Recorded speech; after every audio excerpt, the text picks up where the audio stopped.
باللہ من الشیطان الرجیم بسم اللہ الرحمن الرحیم۔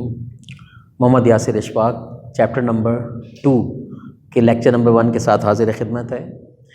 عزیز طالب علم ساتھیوں، مینجمنٹ کے سبجیکٹ کا ہم نے آغاز کیا۔ فرسٹ چیپٹر امید ہے آپ کو سمجھ میں آیا ہوگا اور آپ نے اس میں لرننگ کا بھی پروسیس جاری رکھنا ہے، اور آج ہم جو ہے اسٹیج 2 میں داخل ہو رہے ہیں اور اس کا نام ہے development of management thoughts. My dear student, development of management thoughts ایک ایسا چیپٹر ہے جس میں ہم مینجمنٹ کے ارتقاء کے بارے میں گفتگو کرتے ہیں کہ مینجمنٹ کا سفر کیسے شروع ہوا، نظریات، تصورات، کانسیپٹس یا ویوز، اوپینینس کس طرح سے وقتاً فوقتاً ڈائیورسیفائی ہوتے چلے گئے اور اس میں ویریشن آتی چلی گئیں۔ اس حوالے سے my dear student, development of management thoughts کو ماہرین نے مینجمنٹ چین کا بھی نام دیا ہے، اور اس چین کے 3 کیا ہیں لنکس ہیں۔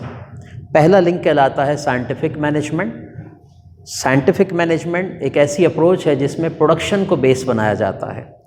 دوسری اپروچ جو ہے وہ ہیومن ریلیشن کے حوالے سے، جس میں امپلائیز اورینٹیڈ چیزوں کو ہائی لائٹ کیا جاتا ہے، جبکہ تیسری اپروچ میں دونوں کے اسپیکٹس کو ملا کر پیش کیا جاتا ہے، لہٰذا وہ تھرڈ لنک ہمارا ایڈمنسٹریٹو مینجمنٹ کا لنک کہلاتا ہے۔ تینوں لنکس کی اپنی افادیت ہے، اپنی ورتھنس ہے، اور اپنے اپنے اس کے کیا ہیں آؤٹ کمز ہیں، کچھ نتائج ہیں۔ تو سب سے پہلے آج ہم بات کریں گے فرسٹ لنک کی، جس کا نام ہے سائنٹیفک مینجمنٹ، یا ہم اسے کہہ سکتے ہیں production oriented management. Production oriented management یعنی پیداوار کی فوقیت پر مبنی ایک نظریہ ہے، جس کو کہا جاتا ہے کہ فریڈرک ونسلو ٹیلر نے پیش کیا تھا۔ یاد رکھیے گا یہ نام کہ مینجمنٹ کے ارتقاء میں بہت سارے لوگوں کا کردار ہے۔ جب سائنٹیفک مینجمنٹ کا تصور ذہن میں ابھرتا ہے تو جس شخصیت کو ہم سامنے دیکھتے ہیں اپنی کتابوں میں، وہ ٹیلر کی شخصیت تھی۔ ٹیلر کا تعلق امریکہ کی ریاست فلاڈیلفیا سے تھا۔ He was born in Philadelphia in 1856 and died in 1915۔ یہ اس کا لائف اسپین تھا۔ بہت ہارڈ ورکنگ پرسن تھا، بہت انرجیٹک بھی تھا، اور انتہائی محنتی ہونے کے ساتھ ساتھ دل لگا کے پڑھا بھی کرتا تھا۔ تو ایوننگ کی اسٹڈی میں اس نے اپنی ڈاکٹریٹ کی ڈگری حاصل کی، اور 1875 میں کہا جاتا ہے ہی جوائنڈ مڈویل اسٹیل ورکس، ایک لوہے کے حوالے سے ایک ادارہ تھا، ایک فرم تھی جس کو اس نے جوائن کیا، اور وہاں پہ ایک سمپل ایک عام لیبر یا بعض اوقات لکھا جاتا ہے کہ اپرنٹس کی حیثیت سے کام کا اپنے آغاز کرتا ہے، اور شام کی اسٹڈی کو بھی کنٹینیو کرتا ہے۔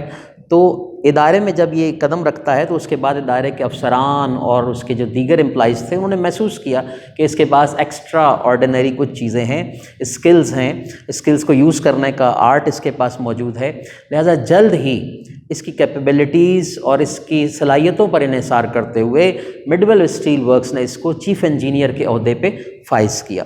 تو یہ بہرحال ایک سفر تو تھا، لہٰذا کہا جاتا ہے نیچے سے اوپر جب یہ آیا ہے تو اس کو بہت ساری ایسی چیزوں کا پتہ چلا کہ کہاں کہاں پر پروڈکٹیوٹی بڑھائی جا سکتی ہے، اور کیا کیا ایسے فلاز ہیں جو سامنے آنے کی صورت میں آپ کی پروڈکٹیوٹی کم بھی ہو جاتی ہے۔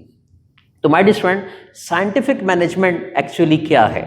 تو سائنٹیفک مینجمنٹ یاد رکھیے گا، according to Henry Fayol, scientific management is not a premier system, not a time management, not insurance system, nothing, but just a mental revolution. Just simply a mental revolution. Through this, the worker should understand his responsibilities, his duties, his jobs, and his loyalty towards his organization. And on the other hand, it is very necessary to the management to take care their subordinate.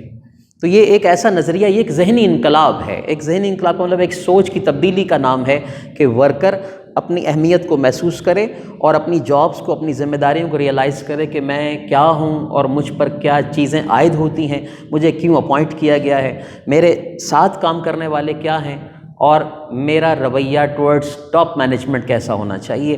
تو یہ ایک خوبصورت امتزاج کا نام تھا، اور اس بات کی وضاحت اس کو کانگریس کے سامنے پیش کرنی پڑی، چونکہ بظاہر یہ خیال تھا کہ مسٹر ٹیلر جو ہیں لوگوں کو اوور برڈنائز کرنا چاہتے ہیں، اسی سیلری پیکج میں کام کروانا چاہتے ہیں، لہٰذا ایفیشنسی گرے گی، اور لوگ اس کے خلاف بھی تھے۔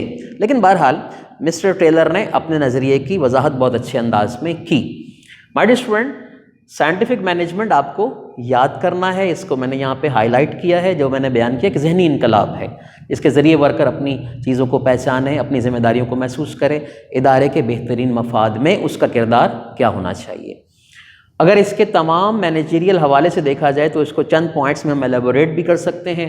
Like production should be increased at any cost. Taylor کہتا ہے کہ جناب پیداوار ہر صورت میں کیا ہونی چاہیے، اضافے میں جانی چاہیے، اس پر کوئی کمپرومائز نہیں ہونا چاہیے. It must be enhanced. Plus اس انہینسمنٹ کو حاصل کرنے کے لیے کیا کیا جائے، سائنٹیفک ٹیکنیکس کو اڈاپٹ کیا جانا چاہیے. چونکہ یہ دور انڈسٹریل ریولوشن کا دور ہے، صنعتی انقلاب کا دور تھا، لہٰذا ہر ایکٹیویٹی کے اندر آپ کو سائنٹیفک اپروچ کو اڈاپٹ کرنا پڑے گا تاکہ آپ آگے بڑھ سکیں، ٹیکنیکس کو لانچ کریں اور میتھڈالوجی کو امپرووائزیشن دیں اس کے اندر. As well as he is emphasizing on the training of the worker. اپنے ملازمین کی صحیح انداز میں ٹریننگ بھی کریں، ان کو تربیت کا بھی اہتمام کر کے دیں تاکہ گولز حاصل کرنے میں آسانی ہو سکتا ہے آج جو ورکر بہتر انداز میں کام نہیں کر پا رہا، تھوڑا سا اگر اس کو پالش کر لیا جائے تو وہ بہتر پروڈکٹیوٹی کی طرف جا سکتا ہے. تو یہ آج بھی یہ اصول جو ہے وہ کار فرما ہے.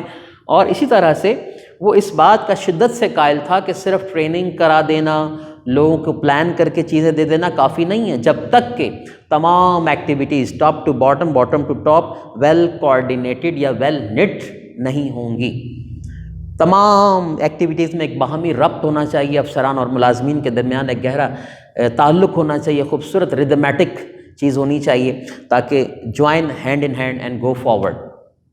اسی طرح سے وہ ایک اور بات بڑی اہم واضح کرتا ہے کہ کام کے دوران کچھ ایکسٹرا جو ہماری موشنز ہوتی ہیں وہ ہمارے ٹائم کو ویسٹ کرتی ہیں، لہٰذا ہمیں ان ٹائم موشنز اور موشن اور ٹائم کو صحیح انداز میں لے کے چلنا ہے. فار ایگزامپل میں آپ کے سامنے کھڑا ہوں، اگر میں اپنے ہاتھ میں یہ تمام مارکر رکھتا ہوں تو جو مارکر میری نیڈ میں ہے میں اس سے لکھوں گا اور میرا ٹائم سیو ہو جائے گا. ادروائز اگر میں اس کو اس طرح رکھ دیتا ہوں اور ایک مارکر اٹھاتا ہوں بلیک، اس کے بعد سوچتا ہوں مجھے گرین سے لکھنا، پھر میں گرین اٹھاتا ہوں، پھر میں ریڈ لیتا ہوں، تو it's just wasting of time.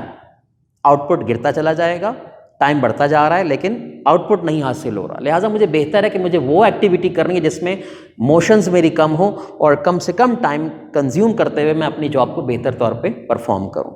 امید ہے یہ پوائنٹ سمجھ میں آیا ہوگا. Plus thinking and doing be separated. اس کا مطلب کیا ہے کہ سوچ اور عمل کو آپ الگ کر دیجئے. تو اس کا مطلب یہ ہے کہ پہلے ایسا ہوا کرتا تھا اس زمانے میں کہ جو مینیجر سوچ رہا ہے یا ورکر سوچ رہا ہے اس کو تھنکنگ کا کام بھی دیا ہوا ہے اور ڈوئنگ کا کام بھی ہے، کہ وہ مشینوں پر بھی جا رہا ہے، اس کے مسائل بھی حل کر رہا ہے، ورکر سے بھی ڈیل کر رہا ہے. نہیں، ایسا نہیں ہوگا. آپ کو ایک خوبصورت آرڈر ترتیب دینا پڑے گا. Thinking means planning of the activities. وہ جاب جو ہے ایک اچھے ہائیلی کوالیفائڈ ایکسپرٹ مینیجر کے حوالے کیجیے اور ورکر سے صرف اس کا کام لیجیے تاکہ ورکر بھی اوور برڈنائز نہ ہو، کیونکہ وہ اتنی زیادہ یکسوئی سے سوچ بچار کا عمل نہیں کر سکتا. ایسے ہی مینیجر سے اگر آپ سوچ بچار کا عمل لے لیں گے اور اس کو میدان عمل میں کھڑا کر دیں گے سامنے آ کے کہ مشینوں میں انوالو ہو جاؤ، تو وہ اپنی جاب سے پیچھے ہٹ جائے گا. لہٰذا ہم ہر ایک جاب کو ہمیں سیٹل ڈاؤن کرنا ہے اور ہمیں کیا کرنا ہے کہ کہا جاتا ہے کہ there is always room for improvement, کہ بہتری کی گنجائش ہمیشہ باقی رہتی ہے. لہٰذا کیا ضروری ہے؟ Thinking and doing be separated. تو مائی اسٹوڈنٹ، آپ نے اس کو ایز اے ہوم ورک لینا ہے کہ آپ نے اس کا اسٹارٹ یاد رکھنا ہے کہ مینجمنٹ چین کیا ہے، اس کے لنکس کیا ہیں، سائنٹیفک مینجمنٹ کیا ہے، ٹیلر کون تھا اور اس کے اہم پرنسپلز کیا تھے اور اس کا کردار اس کی ڈیولپمنٹ میں کیا رہا. Thank you. السلام علیکم ورحمۃ اللہ.